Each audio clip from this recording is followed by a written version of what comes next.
Hi, I'm Jean. And I'm Cherie. And we're the Tiger Sisters. Energy, more energy, more energy, more energy. In this episode of the Tiger Sisters podcast, we're going to be talking about how we manifested getting into Stanford's Graduate School of Business and Harvard's Business School. And how we plan out our life in general, because it's the same method. So I graduated from Stanford's Business School program 1 month ago. And I graduated from Harvard Business School 7 years ago. Cheers! Cheers! Cheers to you. Maybe we can do some ASMR.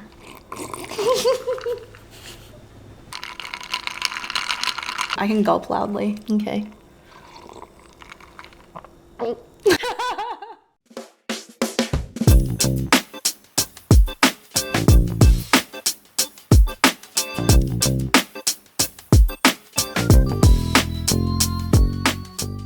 Okay, now starting off. Jean, would you like to kick us off with your Rose and Thorn for the week? Okay, coming out of my COVID quarantine, I was actually pretty social this past week, and it was awesome. So I got to catch up with like a few of my different friends. So one, my best friend Jamie, you know Jamie, she actually just moved to LA this week after having planned to move here for like the last 7 years. So we got brunch together at Squirrel out in Silver Lake, and it was just like so, like, you know, when you have like an old friend that you can like talk to about anything, and like she's just like the type of person where we like totally reveal ourselves to each other and like really talk about our like fears and like hopes and dreams, and like it was just like really nice. So I was really happy to see her. And then also so you know how I've been taking tennis lessons, and I've always meaning to like play tennis outside of the lesson, but I almost never do. So finally I played tennis with my friend Ryan.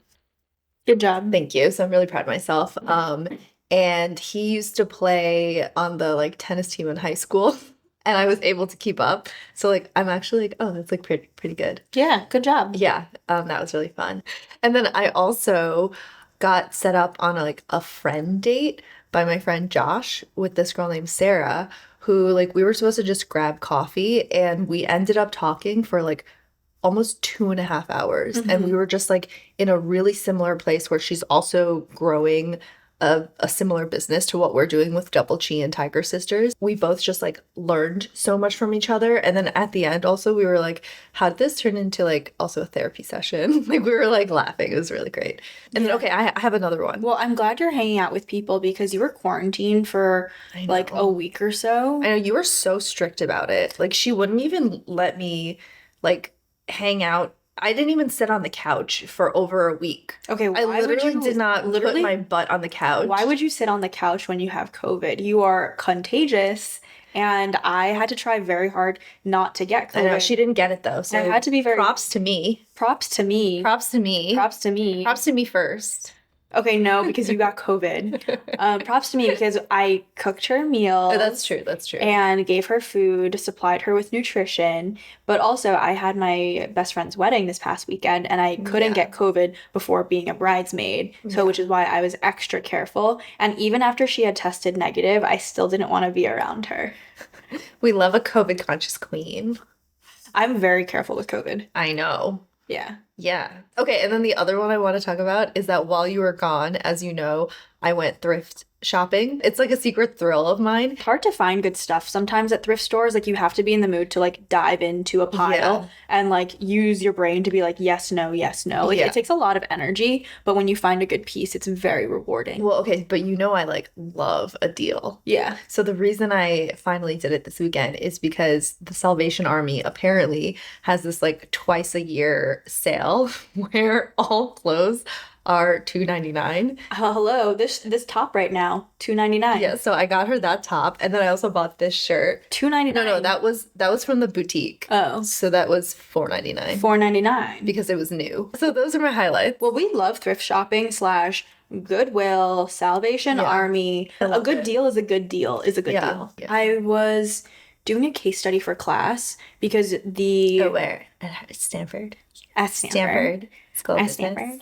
And the founder of ThreadUp came to class and talked about how he started his business. Yeah. And in reading the details and doing the homework before the class, understanding like Goodwill makes billions of dollars. Yeah. Capital B. It is a money generating company Yeah. because I think of it as like, oh my God, that's just a company where everyone donates all their old stuff and like it's junk, it's trash. No, it generates billions in revenue. Yeah. So those are my highlights. And then Can we do one low light? Yeah. I only have one low light. So the low light is that on the flip side, I kind of like overextended myself a little bit and I overscheduled myself because I was like so excited to be out of my quarantine. Yeah. I had this event that I was previously had been scheduled to go to for months, which was I was a judge for the like Boston University Media Venture like graduate students thesis project presentation. Hello. So like a bunch of these grad students were all presenting these media ventures and like startups that they had ideated and we were supposed to like judge them. So I had agreed to go ages ago. I was done with COVID, but I was just still really like tired throughout the week. I didn't want to like back out because I had committed.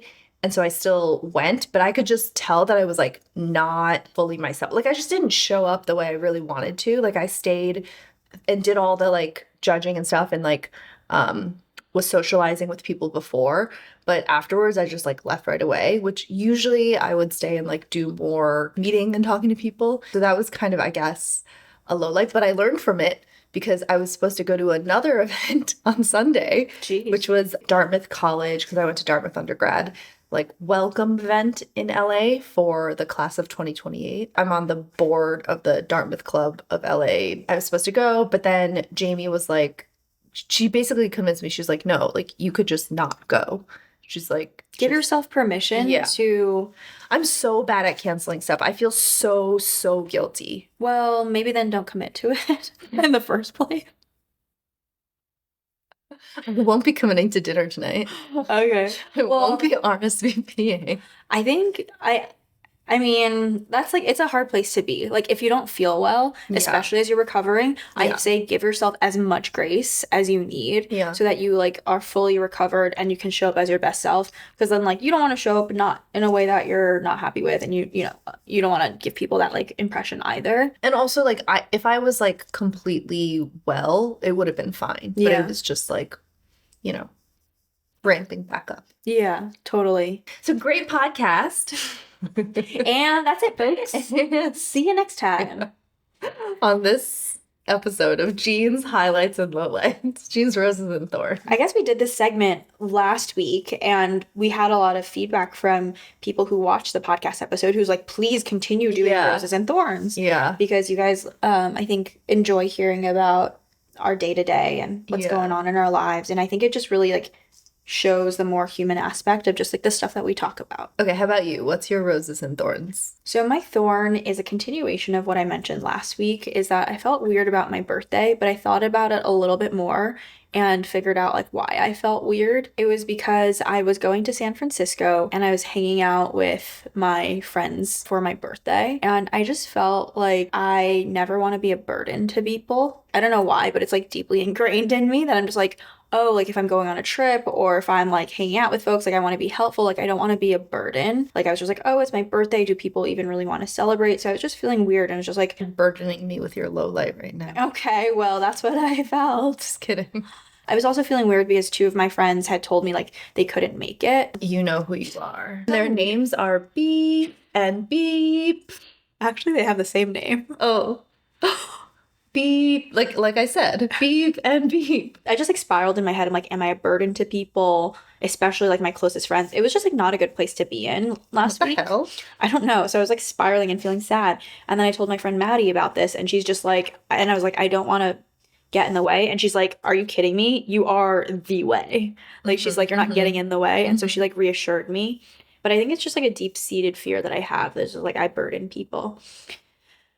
So that was a low light. And then, of course, I had my birthday dinner and it was like fantastic. It was so fabulous. And my friends came out and like made me feel really special and really loved. So we're starting a new segment. We're going to experiment with it. And it is called Book Club.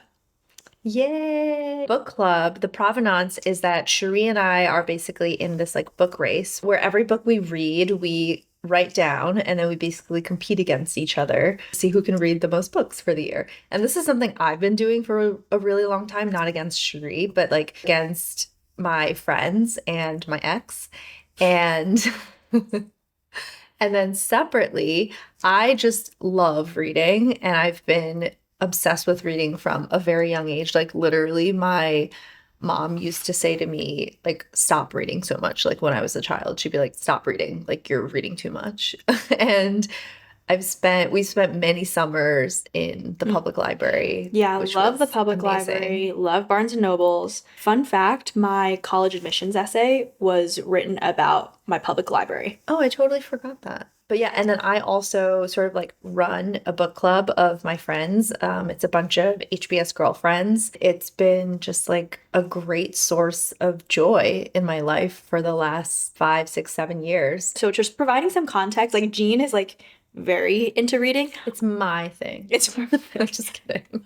It's everyone's thing. It's everyone's thing. But like the thing is like I'm part of this book race and I'm gonna try and catch up to Jean, but it just provides motivation for me because I know she's reading like a new book every single week. That's an exaggeration, but like I hadn't read a book for like months. So just providing some context there. Reading is for everyone, but everyone goes at their own pace. Well, also you were in business school, so you were reading cases all the time, and that's different. Yeah. Like, you know, it's different types of reading. Yeah, you're in a different environment. So we wanted to bring this love of books and readings to everyone and like kind of share it together. So what was the book that you read most recently? Okay, so most recently I read Lies and Weddings by Kevin Kwan, who is the author of Crazy Rich Asians and that entire series of books. So what would your rating for this book be? I gave it an A-. Would you recommend it to someone else? I would. It's a very fun read. It's a very specific read. It's like if you've ever read a Kevin Kwan book, it feels very like voyeuristic where you're like looking in on people's lives. Glossy. Yeah, it's like super glossy, like very sexy, like who you know type style. Kind of like Gossip Girly. Yes, exactly. And then I also love it because his characters are almost always like Asian or partially Asian. Okay, what have you read recently? I read A Woman Makes a Plan by Mae Musk. Was this a book report? Mae Musk is the mother of Elon Musk. It is her memoir / biography of the trials and tribulations of her life and how she ended up where she is. Hear about her life, a really horrible divorce that she's been through, some of the trauma, like physical abuse, emotional abuse that she's went through. Hearing about the strength of women is really inspiring to me, and some of the strength that she's instilled into her children. And I just love memoirs. If there's a genre that I really enjoy, it is memoir / biography. I feel like I'm getting an inside look into people's lives and I'm like, what is the juicy drama? Yeah, I love biographies and memoirs too. Yeah. What is your rating and would you recommend it? I would give this a strong B. I would say this is more of an enjoyable like beach read. Oh, great. Yeah, and it's quite short as well. For the summer. Yeah. So now let's dive into our next section, how we manifested Harvard and Stanford. And then also in general, like how we plan our lives and the different methods that we use. Okay, what is something that you do, Cherie, every year without fail? I create a vision board usually around the new year. So like around January time. This is something that Jean has inspired me to do and something that she's taught me. Basically, we get a bunch of magazines and a poster board and you just go through the magazine, you have your scissors and you cut out everything that inspires you. It's like a gut instinct. You're like flipping through a magazine. It could be a photo, it could be a word, a phrase, whatever it is. Cut it out. You place it on your board and then you create a vision board for how you want to see your next year. I think it's nice to revisit and also like reinvent and then reinvest. Like, whoa, what? Mic drop. What? What? Revisit, reinvent, and reinvest. Oh. Like multiple times a year because things change and you want to check in with your vision if it's still something that you're going towards. How many vision boards do you have there? This is not even all of it. These are just a subset that I pulled out. This board from 2015, it's like very word heavy. Mm-hmm. And there's just like a lot of words on it that are very like career driven, career focused because like I was just so nervous about not getting a job when I was in college in 2015. So cute. This is one that I did in 2017 and I also wrote a little message to myself. Wow, she's really iterating on the format. Oh, yeah. I'm gonna share mine quickly and then we can get into like, I don't know, how do you actually use this? It's just like Pictures, question mark? Mine is mostly photos. I don't know, like it doesn't have to be like super like driven or anything like that. Like you don't need to have like words like succeed or like thrive or anything like that. Like most of mine were just these are just things that I like love. This is actually I feel like this is like very like revealing to like show everyone. Oh, my it is vision kind of boards. vulnerable, huh? Yeah, Are you okay with sharing this? I guess. I hadn't really thought about it. Just kind of went with it. Wait, what's private? No, nothing's private. It's just like, It is very vulnerable, actually. yeah, it's vulnerable because it's like a visualization of all of your hopes and dreams. This is like the one that I made at the very end of last year, like heading into this year. And then this is the one that I made, which was new. The second one I made this year, which I'd never done before, is to make a new one. I always believed. The question was, did anybody else believe? But I knew I was right. See, it's very vulnerable, okay? That's an amazing quote. And then here's a Patek Philippe.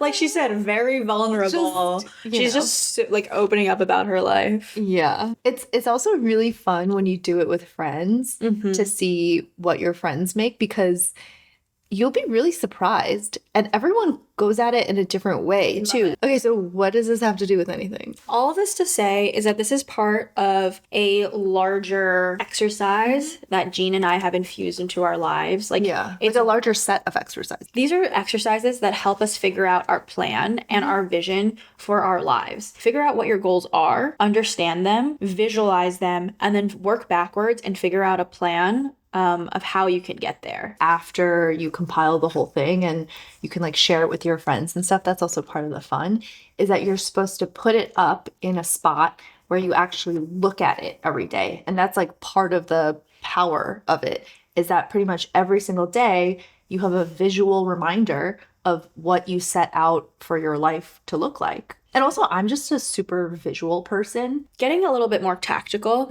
something that I did to figure out business school, to figure out my like career in my life, was I created a spreadsheet called Cherie's Adult Planned Out Life. Yeah. Like that sounds basically like a journal or like a diary entry, Yeah. but I made it into like a Google sheet so that I could have a column for how old I am, the thing that I want to accomplish, and also the timeline by which I would need to do something by. So for example, if I were to graduate from business school in 2024, that means I would have to enroll in 2022.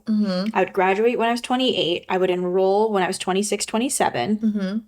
And working backwards from there, that means I need to take the GRE about this time period in this month. Right. You have to submit your application the year before. Exactly. Right. Even almost more than a year before. Yeah. And then ahead of that, you need to take the GMAT or GRE. Ahead of that, you need to study for it. Plus, you need to get all your recommendation letters. And putting it in a spreadsheet that's very organized so then I can work backwards from the goal.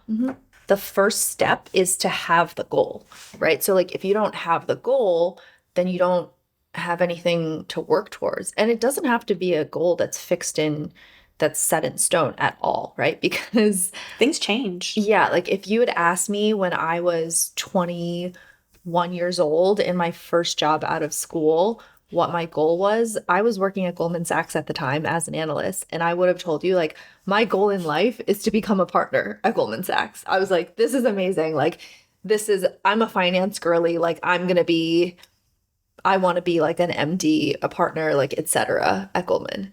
And then like 2 years later, I was like, get me out of here. Like, this is not my lot in life. Like, this is not what I'm meant to do. So yeah, like I've changed my goals both on like a macro and a micro level many, many times. And also sometimes the things are not always in your control. Oh, yeah. Right? So like sometimes your goal gets changed for you when life comes at you. Yeah. Hard. Exactly.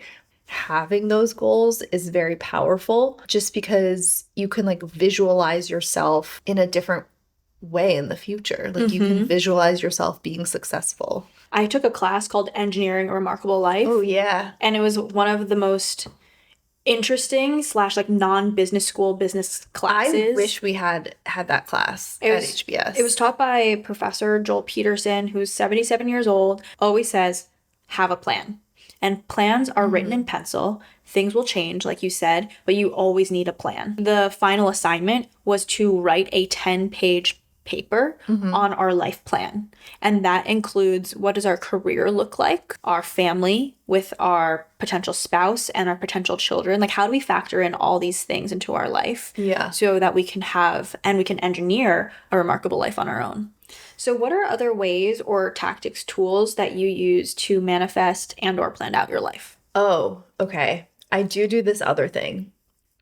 It is a little bit potentially crazy. What is it? Do I know about it? Yeah. Oh. So what I do is every year I write out a list of like all different things that I want to accomplish in that year. Like some of them would be really easy lifts. And then I started to add some that are more like recurring things, like go to the gym 3 times a week. And then I would like actually keep track of it. And then some of them were more stretch goals. I actually make a list of like 70 items. And then that way, if I achieve up to 35, then it's like 100%. So I score myself out of the 35, but I give myself tons of different options. And then I also started doing another thing where I make like a bucket list. I like items that I know I will not achieve in the year, but are just things that I want to achieve or do, over the course of time. I love that. Are there some examples that you can share of like some things? Because I know you organize it into different categories of your life too. And I think that's really helpful to like focus on like friendships, relationships, career. Yeah, exactly. So that's what I started to do is that I have different sections. One is like health and wellness. One is family. One is like friendships and relationships. I write out all the months and I leave it empty. And then through the course of the year, write out like major events that I know are going to happen in each month. And I still fill it out like as the months get closer, just so that I like have a list of like things that I'm looking forward to from month to month, especially when sometimes like in the winter you get kind of dreary. So I'm like, oh, I can look forward to this. I'm looking forward to this. And it's just like, I don't know, it's just fun to keep track of things and have like an account of your life and like have things to look forward to. Yeah. What would you call this exercise? It like yearly goal setting, but it's not like goal setting sounds so like scary. Yeah. It's just like bucket list items for the year. It's like a menu of things that you would be like thrilled to do or achieve. Yeah. It's like aspiration setting, actually. Yeah. That's more what it is. But aspiration also feels like very woo-woo. Like I love how this exercise, because I've copied it as well. Oh, you have? I have. And I love how tangible it feels. Because you used to have it printed out in your bathroom at your old place. And then sometimes when I would go in and like use your blush or something next to your makeup, I would see your list. Like, and your like annotations on it and like things you've added, things you've like checked off. Freaking spy. And like I would kind of like look at it, like not like read it intently, but I would like see all the stuff that you wrote when I would like borrow your makeup. Just like I didn't read it intently, but I memorized. But it's just like it's not really aspirations, because I kind of want to wordsmith this. It's not really aspirations, it's not really goals, because like those just seem like, what are your 5-year goals and what are your aspirations? These are just like, in the next year, I want to have dinner with like Sarah like 5 times. Oh yeah, I did have stuff like that. Yeah, and I bought it with that as well, because it's just so much more tangible. And every time you have dinner with Sarah, you'll like mark it off and like you'll be like, okay, like I'm moving towards, because like I want to spend quality time with Sarah. She's very close. And if I don't write it down, I'm not going to remember that like I should be scheduling dinners with Sarah, for example. Yeah, it's more just like being intentional about the things that you already know that you want. So like going back to my book club example, I knew that the book club made me so happy and just brought me so much joy. So like one of the things that I've had for a long time is like do X number of book club meetings throughout the year. Every time I have a book club meeting, I fill it in with the date and you can like sort of track it over time. Yeah. Again, they don't have to be habitual items, and they also don't have to be like as lofty as running a half marathon. Like sometimes it's literally just like go try out this like bakery that I've been meaning to go to, and like literally will write down the name of the bakery, and then like once you go you can check it off, and it's like an easy win for yourself. This is I've never shared this. Being intentional. I wonder if we could create some sort of template or some sort of if people are into it, if you guys want to see. shareable where people could then also create it for themselves. Yeah. Because like I know what it looks like because I've seen it, but I think it could be hard to visualize. Yeah. The different categories and like how you like set it up like with check boxes and everything. Yeah. And the other thing that could be helpful is to even almost like pre-populate it with like different examples of what we have had and done. And then people can like pick and choose and like pull from things that we can even have like a backlog of ideas too that people can like look at. And like it could be like go skiing in Tahoe or like that is one of mine, not skiing, but one of mine is like go on a hike once a month. Yeah. So I have like 12 little boxes to like fill in the dates of when I go on a hike. If you can print it out and like put it somewhere where you see all the time, whether it's in your closet, in your bathroom, it's just like so helpful to have it in your face. Wow, you got me to share a lot. Is there anything else you do that you want to talk about? Like any other methods? I think the last thing I'll say is that if it's in your head, it's just going to be swirling around up there. You have to take things out of your head and put them down. Either you can write it in a document or you can write it down on a physical like to-do list or something. Way that I am able to be super efficient and then also like manifest and visualize all this stuff is that I have to take it out of my head and put it down somewhere. I would say that is my like parting recommendation and advice for you all. I write everything down. If I don't write it down, it like floats out of my head and it's gone forever. And also it's just like stressful to try to, I don't know how people like try to remember things in their head all the time. Maybe they're like, you know, wired differently. But not I. Not I. I am not like that. Yeah. Thank you guys so much for tuning in to this episode of Tiger Sisters. If you enjoyed it, please remember to like, comment, and subscribe. And we'd also really appreciate it if you could share this episode with someone who you might think might enjoy it. Thanks, and we'll see you next time. Bye. Bye.